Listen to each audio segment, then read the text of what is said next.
Hi, I'm Nigel and I'm a knife maker.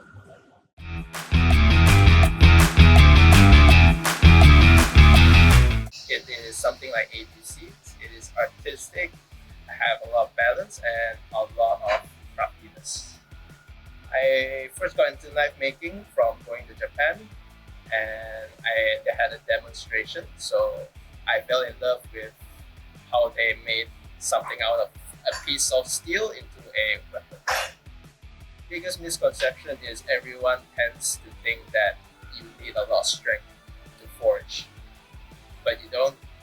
Technique rules over strength. Roughly depends what you want, but you can actually make a knife in a day, given that you have all the proper equipment and tools. I prefer a mix, mostly because machines help you get the results faster, but I like to do a little bit of hand work so that it adds a personal touch to the item. Uncle Roger. Why? Because we actually share the same name. Oh, really? Right. So not Roger, but Nigel. Okay. Definitely not. It took me a long time, and if you do not have a mentor, you will not be able to see things what YouTube tells you to see. 相前戏呢，有一个折。For sure. Let's go.